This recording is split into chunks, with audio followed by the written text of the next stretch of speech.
Hello, traders. Welcome to my Sniper Trading channel. Indian market analysis मध्ये सगळ्यांचं हार्दिक हार्दिक स्वागत. So basically आज 13 तारीख, उद्या 14 तारीख आंबेडकर जयंतीमुळे सुट्टी आहे.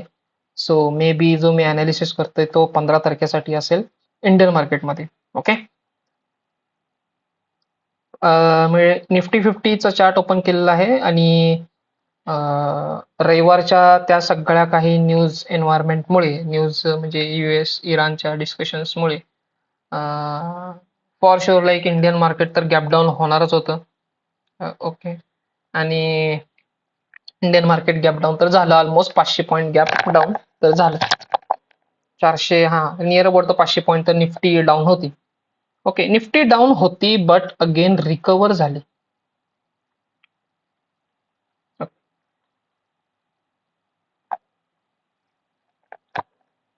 निफ्टी काय झाली, ह्या साईडला परत रिकवर झाली यार. दिस इज व्हेरी स्ट्रेंज. निफ्टी तर कंटिन्युअस डाऊन साईड यायला पाहिजे पण रिकवर झाली. आता इथे काय दिसते, निफ्टी रिकवर का झाली असेल, एक एक म्हणजे प्रोबॅबिलिटी मला दिसते. म्हणजे आता जर बेसिकली बघितलं तर हा एक रेजिस्टन्स झोन होता मार्केटचा. इथे बघितलं तर ह्या लेवलचा ब्रेकडाऊन आला, परत ब्रेकआउट आला, परत ब्रेकडाऊन आला, देन त्याच्यानंतर जेव्हा इथे टच केलं परत डाऊन साइड आली प्राइस, परत ब्रेकआउट आला आणि नाव Nifty's gap down at this level.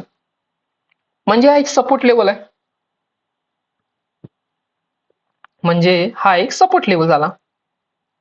आता ह्या सपोर्ट लेवलला जेव्हा गॅप डाऊन झालेला आहे ते बघ, राईट, ह्या सपोर्ट लेवलला गॅप डाऊन जेव्हा झाला, या सपोर्ट लेवलला रिस्पेक्ट केलं आजच्या या सगळ्या प्राइस ऍक्शननी. आणि तुम्हाला ही गोष्ट सांगतो की आज एक्झॅक्टली केलं काय. तुम्ही जर व्यवस्थित बघितला तर प्रत्येक वेळी gap up gap down, gap up gap down चालू आहे. ह्या ठिकाणी काय चालू आहे, इथं जवळपास एक मिनिट, मी डेलीला जातो म्हणजे आपल्याला थोडासा अंदाज येईल. हे बघा, ह्या लेवलला असं दाखवलं की बाईंग मुवमेंट जास्त आहे, डायरेक्ट गॅप अप झालं सीज फायरमुळे. इथं काही लोकांनी पोझिशन घेतल्या सी साईडच्या, दुसऱ्या दिवशी लेबनॉनवरती हल्ला झाला, डाऊन साईड आलं. अगेन सीज फायरच्या जे काय म्हणजे साईडवेज गेलं त्याच्यानंतर आणि असं दिसलं की शुक्रवारी की इराण आणि US मध्ये काहीतरी समझोता होईल आणि सगळं व्यवस्थित सुरळीत चालू होईल. त्याच्यामुळे बऱ्याच लोकांनी इथं कॉलच्या पोझिशन्स होल्ड केल्या असतील. आणि आज काय केलं, त्या सगळ्या कॉलच्या पोझिशन्स लोकांना बाहेर काढले.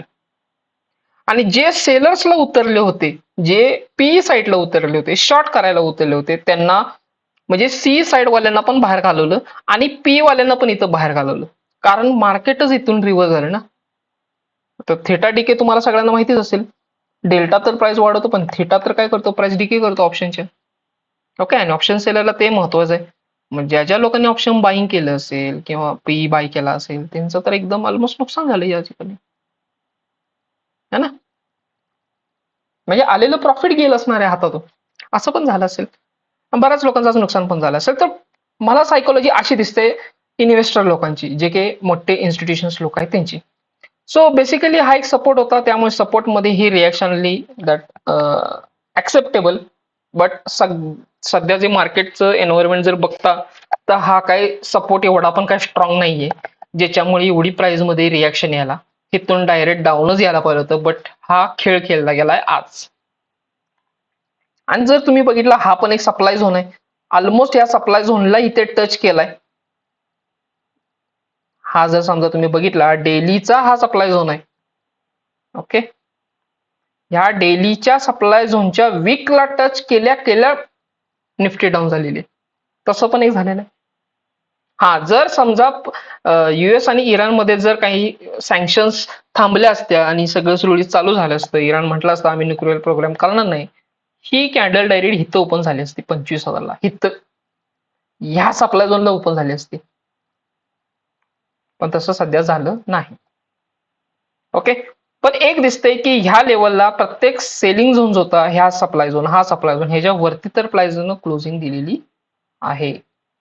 सो निफ्टी जेव्हा आता परत डाऊन साइड येतोय तेव्हा आपल्याला एका चांगल्या पोझिशनला एंट्री प्लॅन करायची आहे. विच वन इज दिस कोणती आहे ती? ही पोझिशन आहे आत्ता तरी सध्या. म्हणजे निफ्टीनं 20,000 21,000च्या खाली, म्हणजे 20-22,000च्या खाली, ओके, ह्या झोनच्या खाली तरी गेलं नाही पाहिजे. आता निफ्टी इथेच साईडवेज गेली पाहिजे, थोडीफार का असं नाही, इथेच साईडवेज जाणं गरजेचं आहे. इतकं ह्या लेवलला बाईंग झालेलं आहे. सो निफ्टी माझ्यासाठी तरी सध्या एक चांगली कॅन्डल झालेली आहे, बट निफ्टी डाऊनच पाहिजे. ओके, निफ्टी डाऊनच आली पाहिजे. लेट सी उद्या रेड कॅन्डल, उद्या नाही सॉरी परवा रेड कॅन्डल बनते का काही ते डायरेक्टली, तेव्हाच आपण काहीतरी प्रेडिक्ट करू शकतो की एक्झॅक्टली निफ्टी कोणत्या डायरेक्शन मध्ये जाणार आहे. कारण ही लेवल जर जेव्हा ब्रेक होईल ना, ह्याच्या खाली ज्यावेळी प्राइसची क्लोजिंग येईल तेव्हा म्हणेन की आपण डाऊन साइड येणार आहे.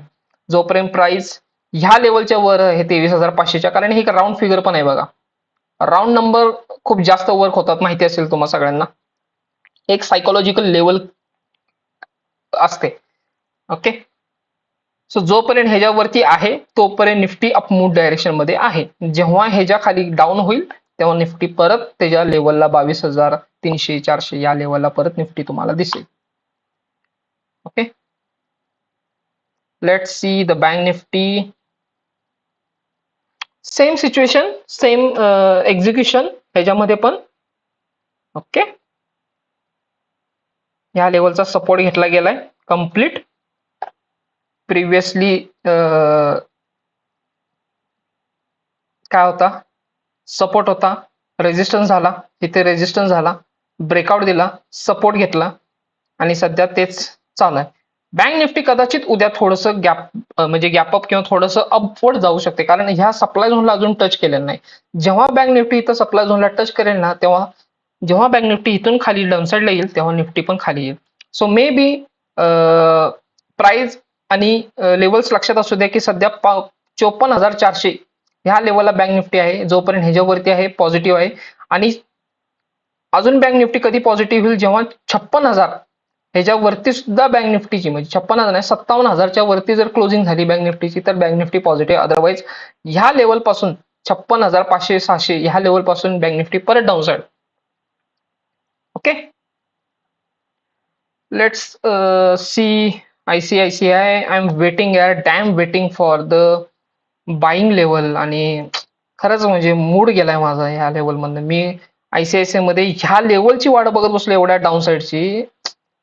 माझी बाईंग ह्या लेवलला आहे मित्रांनो, 1,180 ला.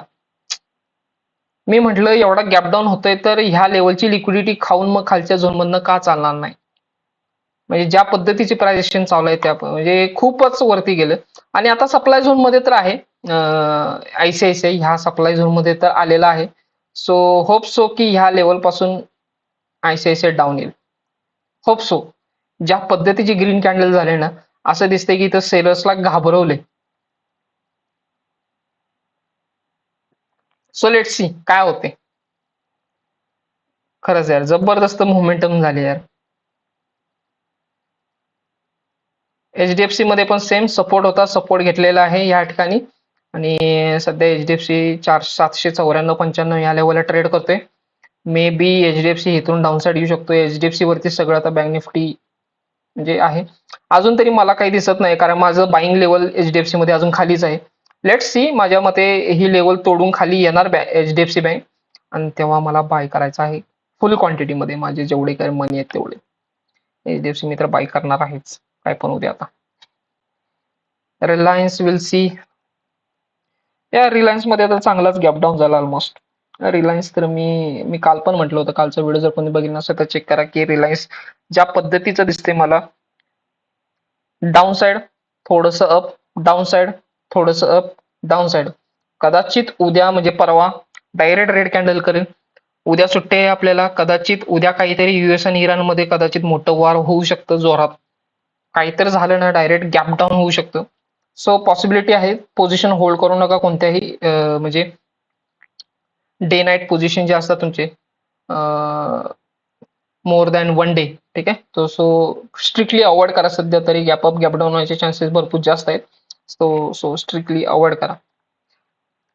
ओके, रिलायन्स तरी मला त्याच पद्धतीचं दिसतंय. रिलायन्स अजून जर असं ह्या लेवल पासून यायला पाहिजे, ह्या लेवलला असे मला तर माझी प्रॉपर्टी 1250 या लेवलला तर आलं पाहिजे. आणि जर त्याच्या जर खाली येत असेल तर मग 1190 या लेवलला तरी रिलायन्स आला पाहिजे. बट एवढ्या खाली येईल का, दॅट इज एक डिबेटेबल पॉईंट आहे सध्या तरी, कारण ह्या लेवलची लिक्विडिटी घेतलेली आहे ऑलरेडी. आणि लेट्स सी इथं काय करतोय रिलायन्स. आणि रिलायन्स जर इथं खेळत राहिला ना, तर मग सध्या मग जर आपल्याला अजून थोडंसं कॉशियस होऊन रिलायन्स अनालिसिस करून मग एंट्री घ्यावी लागेल. कारण सध्या इथं डिमांड झोन वगैरे कुठं काय दिसत नाही. हा ऑलमोस्ट चाललेला आहे. वेटिंग आहे ह्याच डिमांड झोनची आणि देन ह्या डिमांड झोनची रिलायन्समध्ये. एसबीआय लाईफ इन्शुरन्स या सप्लाय झोनला टच तर झालेला आहे ऑलमोस्ट. या लेवलला सप्लाय झोनला टच तर झालेला आहे. I hope everyone is aware of this strategy. या लेवलपासून एसबीआय लाईफ आता डाऊन साईड येणार आणि तो आलाच पाहिजे. ओके,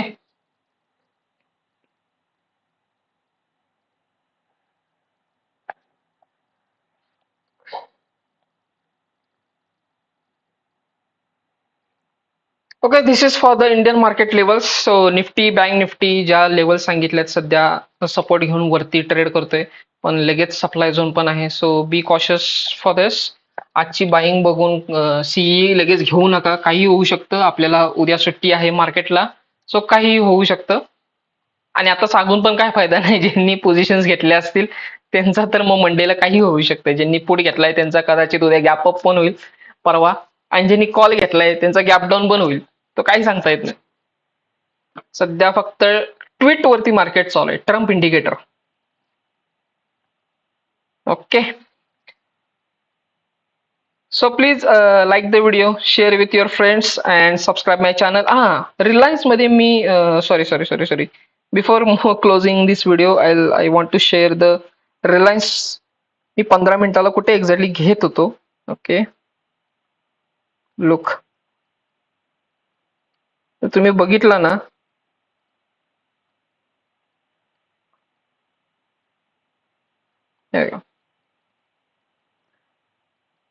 डाऊन साइड आला, गॅप डाऊन झाला एवढा, आणि एवढ्या वरती गेला रिलायन्स. आता रिलायन्सला जर अजून वरती जायचं असतं तर काय झालं असतं, त्याच्या डे हायला जो होता वरती क्लोज करायला पाहिजे होता, त्याच्या डे हायला क्लोज केला आणि शूटर कॅन्डल तयार केली. मला एक कन्फर्मेशन कॅन्डल पाहिजे होती, ती मला इथं कुठंच दिसत नव्हती कन्फर्मेशन कॅन्डल. आता माझ्यासाठी कन्फर्मेशन कॅन्डल काय आहे, की एक जे तुम्ही म्हणता ना काय त्याला म्हणतात, ब्रेक ऑफ स्ट्रक्चर झालं वगैरे, ते असला काहीतरी प्रकार आहे सध्या मार्केटमध्ये चालू आहे.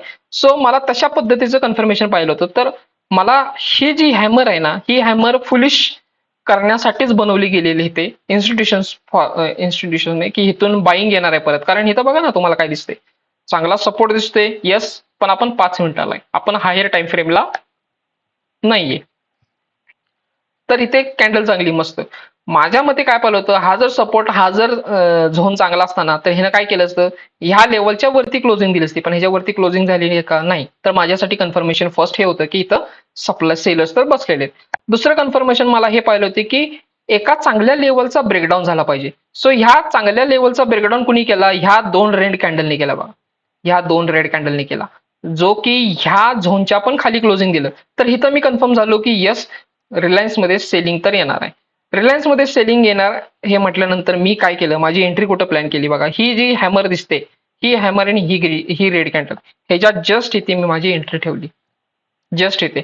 बट एक्झॅक्टली झालं काय, इथे प्राइस आलीच नाही. आणि ह्या फेअर व्हॅल्यू गॅप पासून, फेअर व्हॅल्यू गॅप पण म्हणता येणार नाही, कधी कधी एंट्री जी असतात ना, त्याच्या प्रिव्हियस वीक जिथं क्रिएट झाले ना, त्याच्या नियर अबाउट कुठेतरी एंट्री मिळून जाते. हा एक पॅटर्न आहे एंट्रीचा. बऱ्याच ठिकाणी मला हा ऑब्झर्व पण झालेला आहे. मी थोडंसं अजून अनालिसिस करेन की हे एक्झॅक्टली कशा पद्धतीनं वर्क होतं, आणि नक्कीच मी तुम्हाला पण शेअर करेन, मला जर तितकं मला समजलं की एक्झॅक्टली असं का झालं. ठीक आहे, फेअर व्हॅल्यू गॅप पण झाला नाही, कारण fair value gap almost middle पॉईंटला थोडासा येतो, आणि मिडल पॉईंट म्हटल्यानंतर तरी सुद्धा आपली एंट्री इथं पाहिजे होती. ठीक आहे, तरी मी खूप कन्झर्वेटिव्ह एंट्री घेतली होती, प्रॉपर फॉर्मॅटमध्ये एंट्री घेतली होती. तर इथं मला एंट्री काही मिळाली आणि माझं टार्गेट ह्या लेवलचं होतं, डे लोचं. ऑलमोस्ट बघा तिथे आलं आणि लिक्विडिटी स्वीप केली, आणि त्याच्या हाफ प्राइसच्या परत येऊन परत डाऊनसाइड मोमेंटम दिली. सो मला तर हिथंच पाहिजे होती एंट्री, आणि ही जी ग्रीन कॅन्डल झाले त्याला बघून तर मला वाटलं होतं की यार इथं मला एंट्री मिळू शकते, म्हणून मी इथं एंट्री प्लॅन केली होती. बट ठीक आहे, सेटअप मध्ये बसला होता पण प्राइस आली नाही, सेटअप झाला होता पण प्राइस आली नाही. That is part of game. Okay, so I hope मला तुम्हाला सांगायचं म्हणजे कळालं असेल की एक्झॅक्टली आज काय प्लॅन झाला होता. मी एंट्री पण टाकली होती, एल इथे ठेवला होता, 300-400 क्वांटिटी होती फक्त, लेन आहे. ओके, पण चांगली मोमेंटम मिळाली असती आज मला. Okay, so my friends, dear friends, please like the video, share with your friends and subscribe my channel. And definitely मी जर ट्रेड वगैरे घेतला तर नक्कीच एकदम क्लिअर शॉट मी सगळ्यांना एक्सप्लेन करणार. माझा लॉस किती झाला, प्रॉफिट झाला. ठीक आहे, मी काही कुठला कोर्स वगैरे चालू करणार नाही, त्यामुळे मला जेवढं कळतं तेवढं मी सांगणार आहे. ही एक माझी इनिशियल प्रोसेस आहे, 4 वर्षाची जर्नी आहे, जी की अजून मला पुढे कंटिन्यू चालू ठेवायची आहे. So okay, tata, bye bye.